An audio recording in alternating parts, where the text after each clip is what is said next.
Olá, pessoal, tudo bem?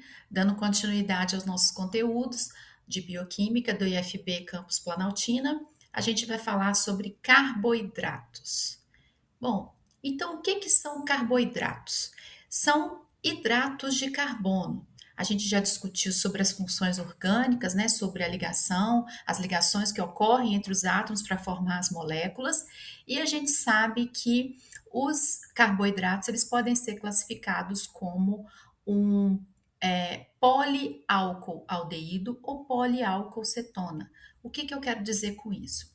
São cadeias carbônicas, carbonos ligados entre si, né, que variam em número, e eles têm ligados nesses átomos de carbono grupos funcionais, funções orgânicas, que podem ser álcoois, né? Então, tem vários grupos alcoólicos, né? E o grupo aldeído ou o grupo cetona. Então, quando a gente vê uma molécula dessa maneira, com vários átomos, com vários grupos hidroxila, um grupo aldeído ou grupo cetona, a gente já sabe que isso aqui é caracterizado um carboidrato, ok? E quais são os carboidratos que vocês conhecem, né? A gente pode falar aqui de celulose, a gente pode falar de amido, mas a gente pode falar também de glicose, lactose. E como que eles são classificados? A gente tem, como a gente já falou, os polímeros, né, os polissacarídeos, as macroestruturas, as macromoléculas, e essas macromoléculas são formadas de unidades. As unidades formadoras são os monômeros. E os monômeros dos açúcares, né, dos carboidratos, são os monossacarídeos, ou as hexoses, que são as mais comuns, tá? Lembrando aqui, gente, que o poliálcool aldeído ou poliálcool cetona, ele tem um átomo aqui de hidroxila que é nucleófilo, então ele forma os açúcares redutores. Isso é importante porque isso aqui pode ciclicizar, formar uma estrutura em anel, ou isso aqui normalmente é atacado para formar outras ligações, outras interações com outras moléculas. Então, como eles são classificados? Como eu falei, os monossacarídeos, eles têm apenas uma unidade, uma molécula de um açúcar, tá? E quais são esses açúcares? Quando eles tiverem 3 carbonos, a gente chama de trioses. Tetroses 4, pentoses 5, hexoses 6. Então, os mais comuns que a gente conhece são as hexoses: glicose, frutose, galactose e manose. Mas nós temos aqui também de 3 carbonos, gliceraldeído de hidroxicetona, eritrose, treose, 4 carbonos, 5 carbonos, ribose e desoxirribose, que constituem o DNA e o RNA do nosso organismo, os ácidos nucleicos, tá bom? São estruturas que constituem as biomoléculas dos ácidos nucleicos. Bom, então aqui a estrutura linear da glicose, ela é uma cadeia carbônica com vários grupos hidroxila e na extremidade a gente tem o grupo aldeído. E já pela sua vez a frutose, ela tem o grupo cetona no lugar do aldeído, ok? Então, aqui em meio aquoso, como eu já falei, esse nucleófilo aqui, o açúcar redutor do carbono 5, ele vai atacar a hidroxila do aldeído, formando um anel. Então, em meio aquoso, gente, normalmente os açúcares vão estar nesse formato ciclicizado, não vão estar em cadeia linear, ok? A frutose também, quem tem o grupo cetona, também vai sofrer a ação de ligação, formando essa estrutura cíclica. E quando a gente fala de açúcares, a gente fala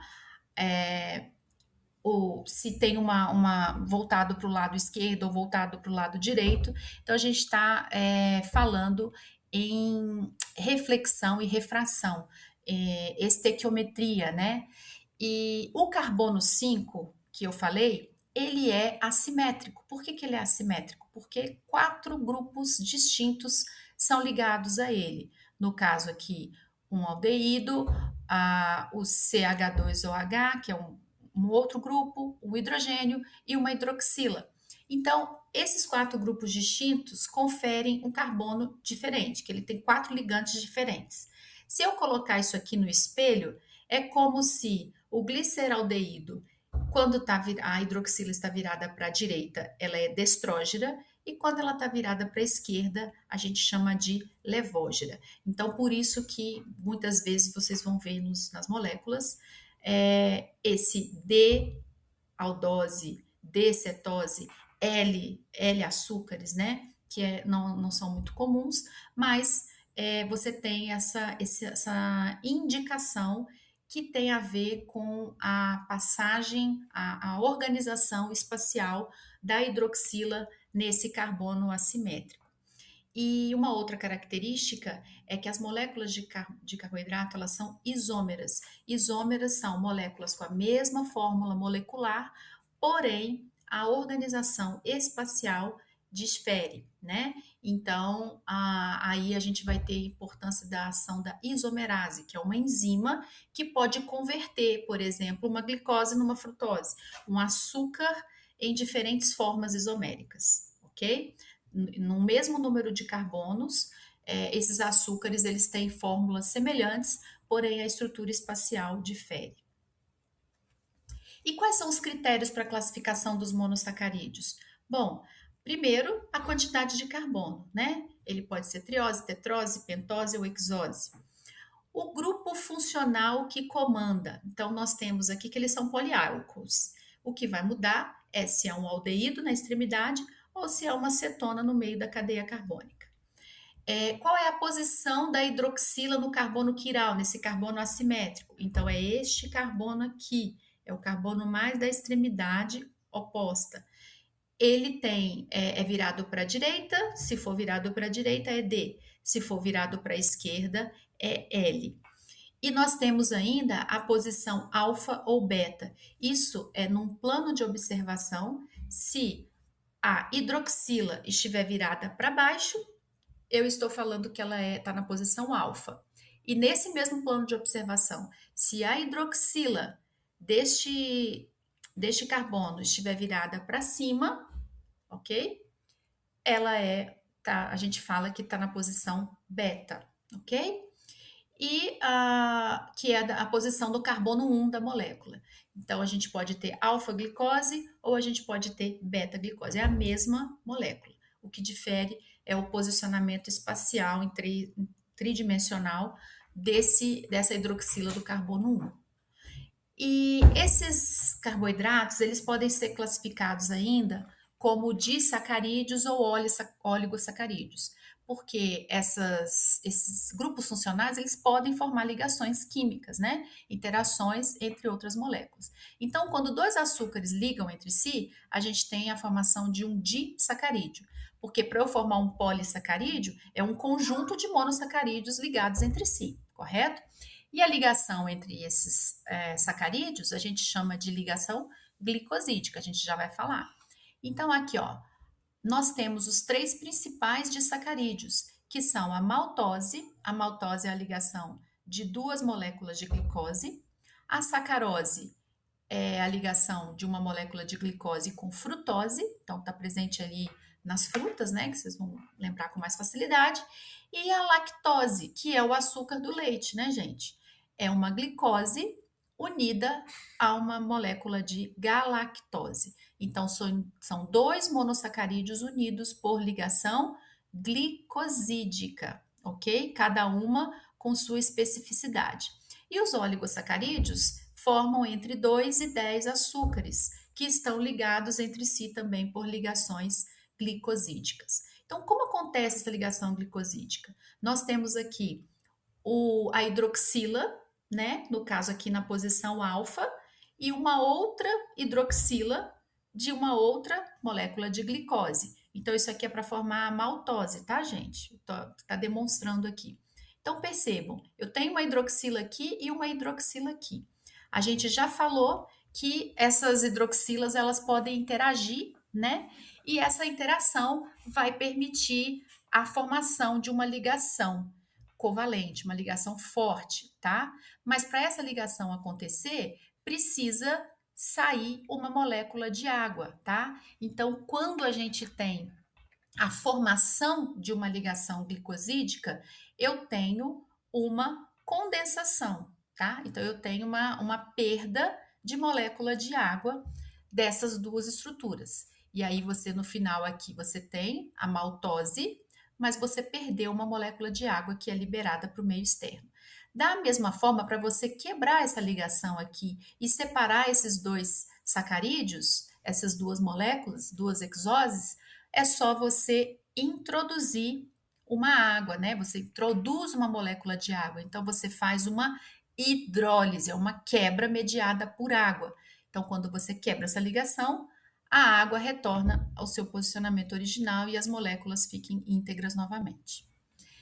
E os polissacarídeos, pessoal? Os polissacarídeos são formados por várias unidades desses monossacarídeos ligados entre si.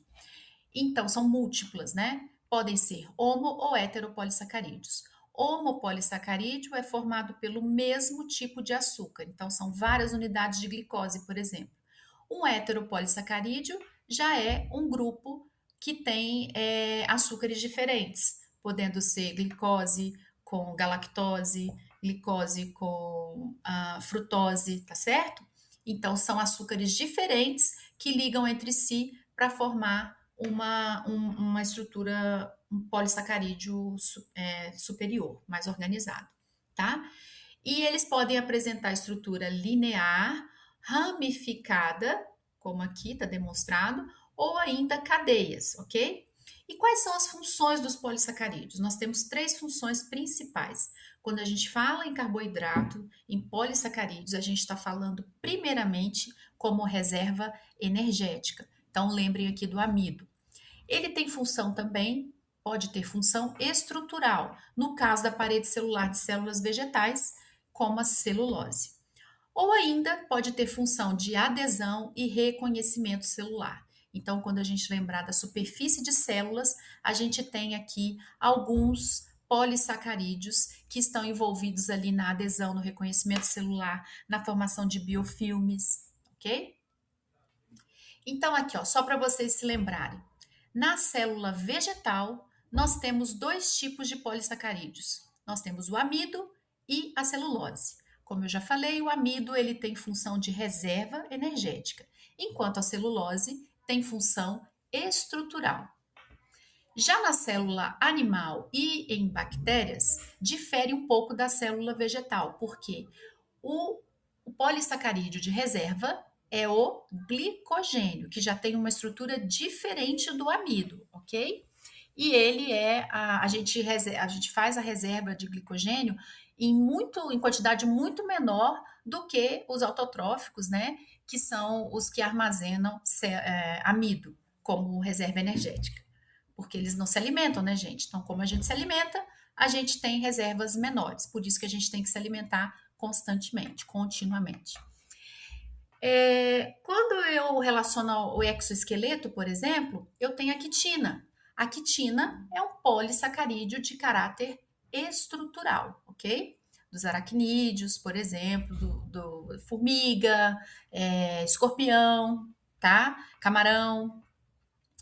E as algas? As algas também têm um polissacarídeo estrutural, que é chamado de agarose. Em biologia celular, a gente usa esse polímero para formar os meios de cultura, né? Pode formar um meio de cultura ou ainda géis para identificação de biomoléculas, como proteínas ou até mesmo ácidos nucleicos, ok?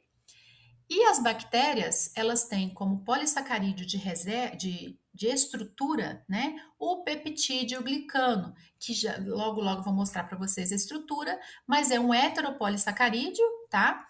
E ele forma a parede celular das bactérias.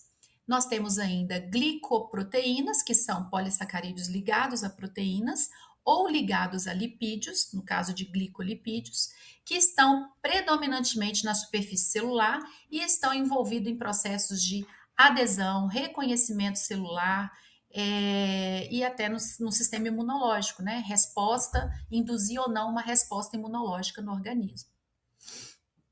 Bom, os biofilmes, pessoal, o que são isso? São filmes, né? São crescimento bacteriano, microbiano, em cima de superfícies, tá? Normalmente essas superfícies são inertes ou pode ser também, no caso, bem vivas, como as nossas vilosidades intestinais. Então, elas precisam de um suporte físico para elas aderirem. E como elas aderem nessas estruturas? Elas aderem através desses exopolissacarídeos, dessas glicoproteínas e desses glicolipídios que estão na superfície da membrana externa desses organismos, tá? Ou até mesmo da parede celular. Então, quando elas fazem isso, elas permitem aderir e começam a se multiplicar. E elas vão se multiplicando, formando um aglomerado.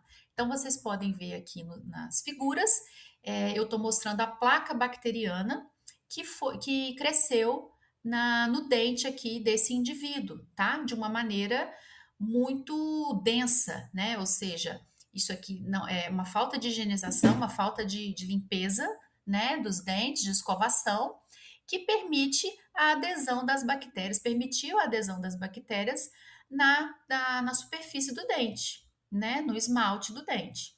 Quando a bactéria adere, ela começa a se dividir e se multiplicar e utilizar como alimento os nutrientes aqui oriundos da alimentação desse indivíduo. Começa a produzir ácido. Então, o que, que acontece, gente? O ácido começa a perfurar aqui, eventualmente, o esmalte do dente e atingir a dentina.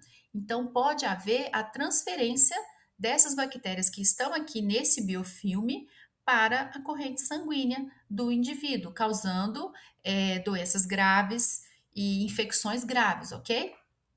Então, depois que você remove, você vê aqui o que, que ocorreu com esse indivíduo, a infecção, né, a estrutura completamente danificada do tecido, da mucosa bucal, devido ao crescimento desenfreado aqui de bactérias. No esgoto também acontece a deposição de sedimentos, e esses sedimentos servem de alimentos para as bactérias, que vão crescendo, formando camadas e vão utilizando os nutrientes dos dejetos como fonte de energia, tá? E a formação desse biofilme, gente, vai ficando cada vez mais complexa. Eles formam como se fossem condomínios mesmos microbianos, tá? E essa estrutura ela vai ficando cada vez mais rígida e cada vez mais de difícil remoção, tá? Podendo ainda agregar outros tipos de micro-organismos nesses biofilmes. E esses organismos podem eventualmente ser patogênicos. Então, se isso acontece no corpo, esses patógenos podem entrar em contato aqui com a corrente sanguínea, por exemplo, podendo causar algum tipo de doença. Já quando eu falo da, das vilosidades intestinais, por que, que é benéfico, tá?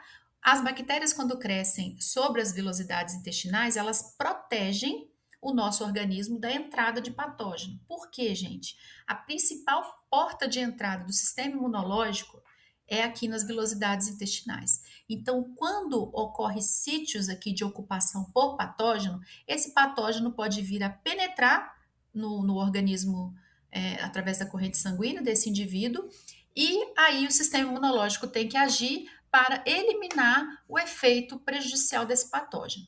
Quando esse patógeno consegue burlar o sistema imune, você tem aí a ocorrência de uma doença. Pode ser uma gripe, pode ser uma diarreia, pode ser uma infecção, pode ser uma série de doenças, tá bom?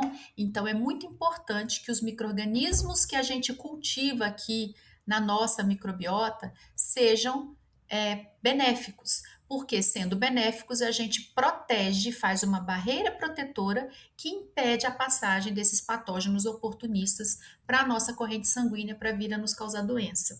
Então, mantém o nosso sistema imunológico forte. É daí que nós temos os probióticos, né, que são organismos vivos, células viáveis, que a gente ingere e elas vão aumentar a população aqui e melhorar a distribuição dos organismos que vão permear e habitar na nossa mucosa intestinal.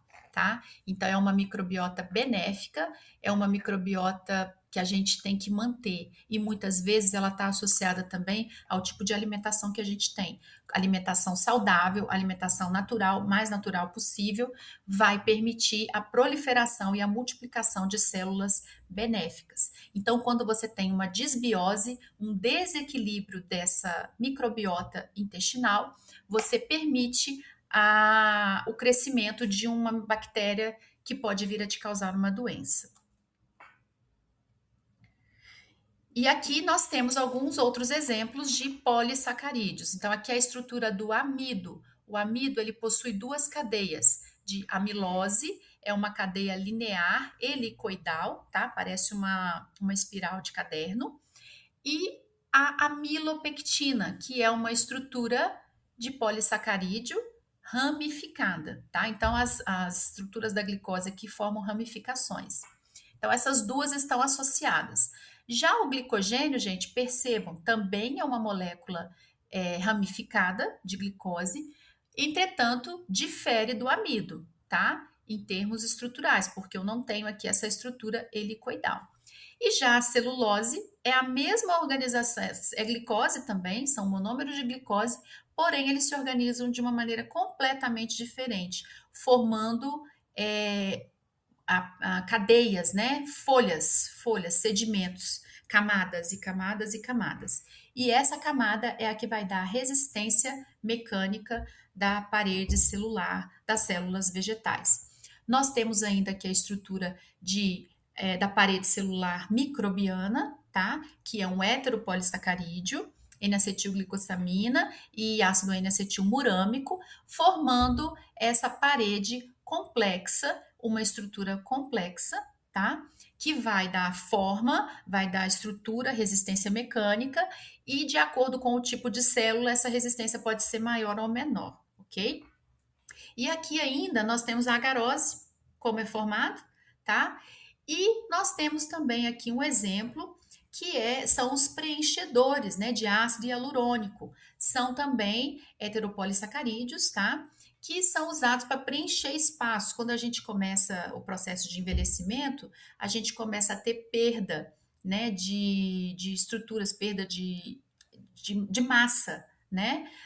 Em algumas regiões que vão ficando mais evidente, principalmente no rosto. Então, quando você coloca esse polímero, ele vai preencher esses espaços e, teoricamente, retomar o viço da pele, que vai perdendo porque a gente diminui a produção de colágeno, tá?